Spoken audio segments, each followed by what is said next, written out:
Hey guys, thanks for stopping by the channel today. I'm Abraham, And I'm his wife, Melissa. and we're the founders of CoKeeper. We wanted to make a video that kind of explained a little bit more about our background and how CoKeeper came to be, but more importantly, probably you're asking yourself, what is CoKeeper? Because most people haven't even heard of us yet. Yeah, so just to give a backstory, we ourselves were hosts, and when we acquired our very first property, we had a ton of issues with cleaners and just feeling like we couldn't step away completely because we couldn't trust another cleaner to come in and do everything perfectly or do it the way that we preferred or the way that we liked it. We were finding like little things, hairs in the bed or like hairs behind the toilet or They were definitely little things, but they were like the major things that the guests would leave a review about. Like that one hair behind the toilet that's like, okay, the stay was great, but that one hair. or like my favorite is like the whole place is spotless, but the coffee machine inside looks pretty gross. Yeah, there's always And a but. there's always something that the guests will find that they start to think like, when was the last time this was really cleaned? So the whole purpose of creating CoKeeper was actually to really just take more control over our properties While automating it. while automating it. Yeah. Because when we started our very first property, I was doing the cleanings and we And I was realized, working a full-time job. yes, and I was working a part-time job that was pretty flexible. However, we just started realizing it wasn't working for us to do the cleanings all the time. It was taking up a lot of our time and energy, and we realized that we could outsource that for a lot cheaper. And Well, maybe not a lot cheaper, but more efficiently for sure. Because, just like every other company, you want to learn how to scale it, right? So every single time you think of ways to innovate that business, you're trying to think of ways to make things more simpler for you.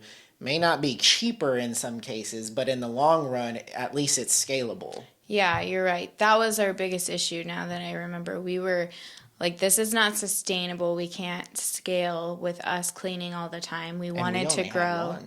We only had one at that time, but we realized, okay, we want to grow, so let's try hiring out a cleaner.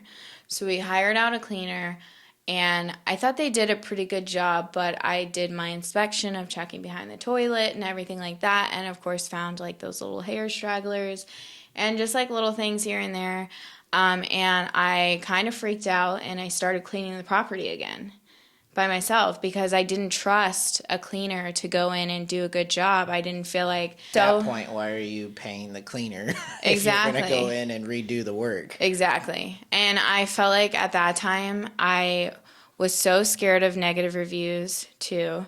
And that was such a big, which I do think cleaning is like a huge deal. If you're running an Airbnb business, cleaning is like kind of the main component. Like if you could have, honestly, you could have a not stylish unit or the most stylish unit, and whether it's clean or not is really Matters. the thing that matters, the thing that Absolutely. your guests will leave bad reviews about, come back or not come back.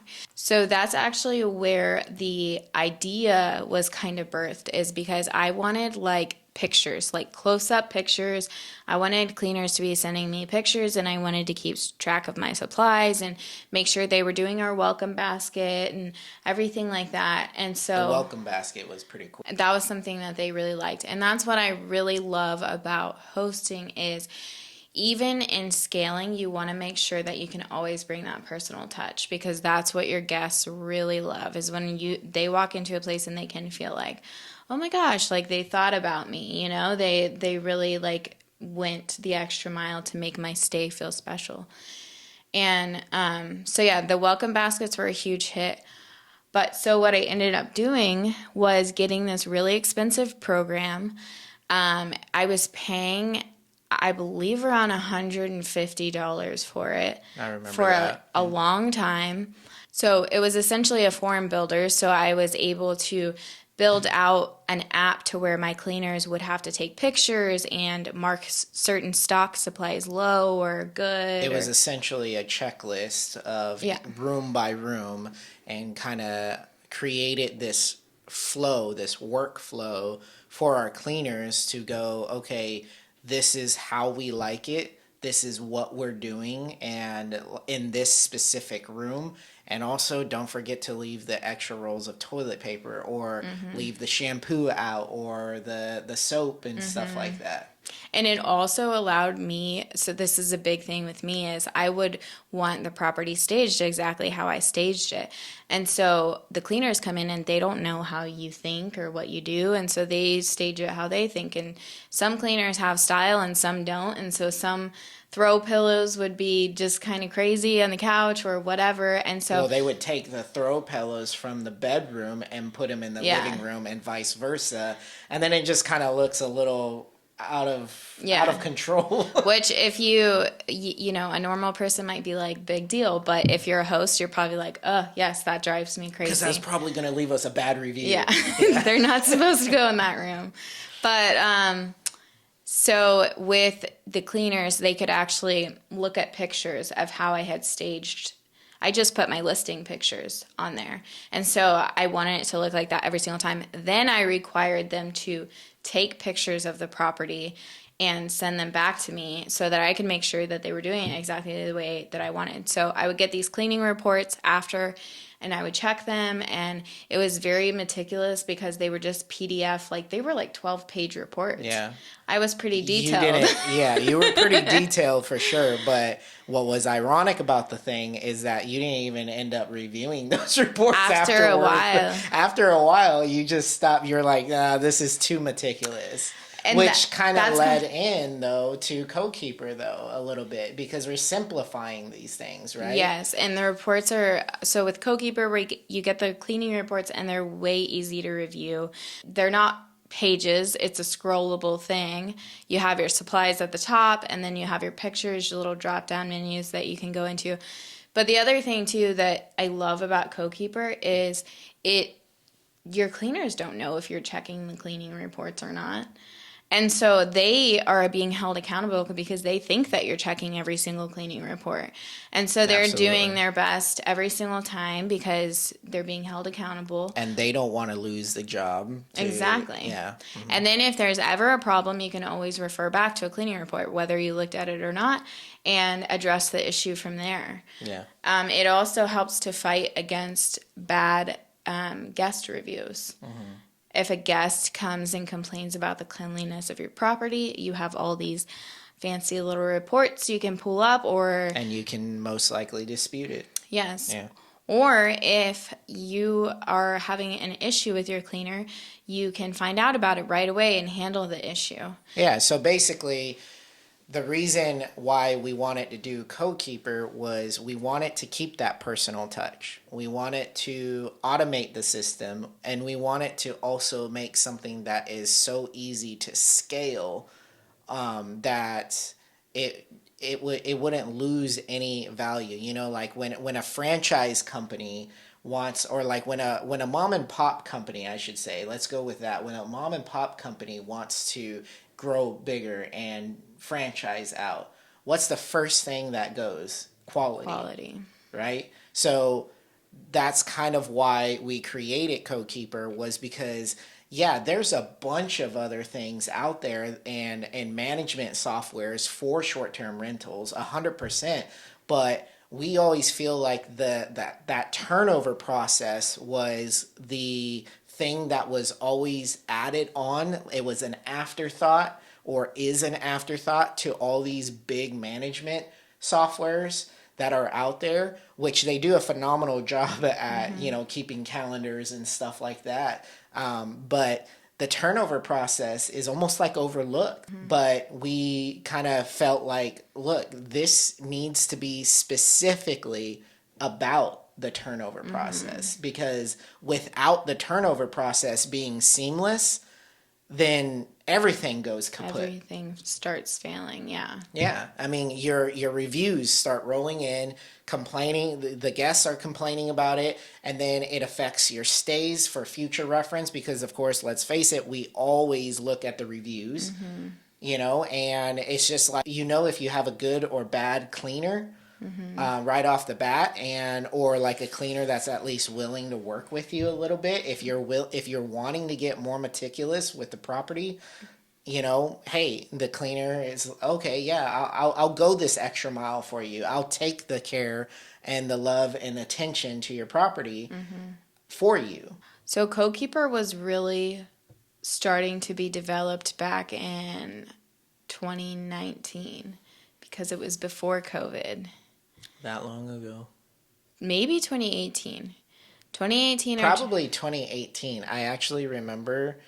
Yeah, I think it was 2018. I actually remember that, like, what was it like on WordPress? It was like the basic design yeah. of what kind of came out. And then I remember we took it to the designer and he's like, are we building an app here or are we building a website? Like, It was literally what I envisioned for the design, but I used boxes and text and kind of tried to position where the buttons were going to be and everything. It was horrible, but I think it was good because it was where we started. It set the bar. I think I did it in Google Docs or something like that. So the first process of it was the design, and that took about a year, much longer than we anticipated, and cost triple what we anticipated. Yes. Yeah. But we did want to hire the best of the best, and that has been a huge, important part. That's probably the number one thing that I don't regret Yeah. doing is going with the like top of the line designers, developers, because it's just kind of, boy, creating an app, man. That's just like insane, but they make it as easy as possible, even though there's a bunch of hiccups Yeah. as you go along, but they definitely know their stuff and it pays off in the long run. Yeah, and I think I didn't realize how involved we were going to have to be as well. Like, it was a lot of work. It was like another part-time job designing I'd say this full app. time, but yeah. And so once the 100%. design was complete and we spent triple what we thought we were going to spend, we decided to take a break because we had spent triple what we thought we were going to spend. Stuff got out of hand. Yeah. And not only that, but then COVID hit. Yes. And That was definitely a setback for sure. that was a setback. And honestly, we just kind of let it fall to the back burner for a couple years. Oh yeah, because I mean, we just had a lot of stuff going on. I'm sure, like everyone else did during COVID times. Now, when we thought the design cost 3 times as much, the development cost like 10 times as much. And we actually experienced a lot of issues with the development because the first guy that we hired was horrible. Yeah, it was terrible. It was a terrible experience. And that, again, took us about a year. Fun fact, we were trying to be cost effective for the first developer because everything was so tight already, but eventually we were like, this is just not going to work at all. Yeah. And then we eventually ex-nayed that thought process. Mm-hmm. And then we kind of continued with another guy that amazing. Amazing. Yeah. He was amazing, but he cost about 5 times the amount as the first guy. You pay for what you get. You do, but man, you pay. We started realizing that even though the app wasn't completely where we wanted to be, we've spent so much years and so much money. Time, money, energy, everything. That we decided it's time to get this out there. Mm-hmm. It's not perfect. It's only available on iPhone. It's only available in English.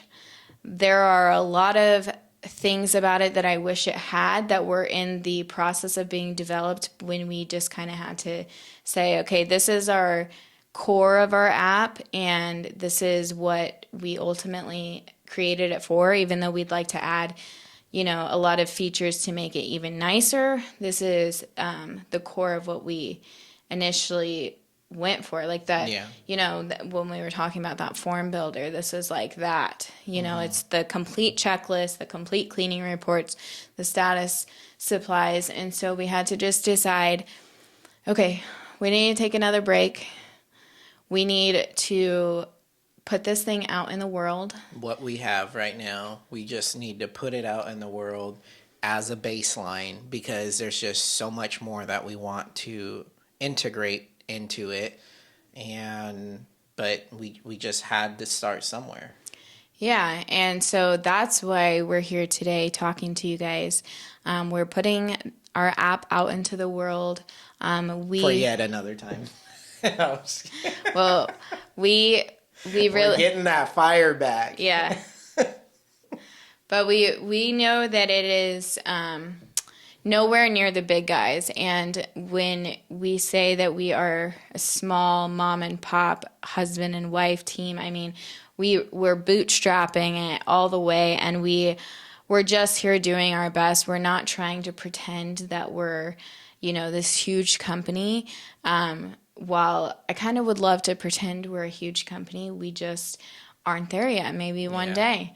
But right now, this is our best. This is what we have, and we're kind of just putting it out there, open to feedback and support and all of that. But we're just trying to support our community the best way we know how. And from what we learned over the years of being hosts and stuff like that as well. Yeah, and I do believe even CoKeeper in its current stage is a huge tool for hosts. Like, I think it's a game changer as far as like just being able to really feel in touch with your properties and tune with your properties without actually being there. Yeah, it's detail oriented, but without the complexity of being detailed, if that makes sense. Like, it's you still get the details that you want to pull out of it, because it's all customizable and stuff, right? Yes. For all the properties, however far in depth you want to go with it. So it's really customizable to you. And I think that it just kind of solves that detail oriented mindset thinking.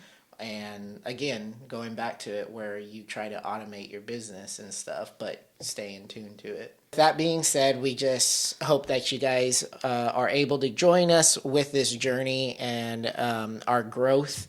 And we appreciate you guys, whoever has stopped by just briefly with this video. And we hope to see you on the next one. And until then, we hope you have a really great day.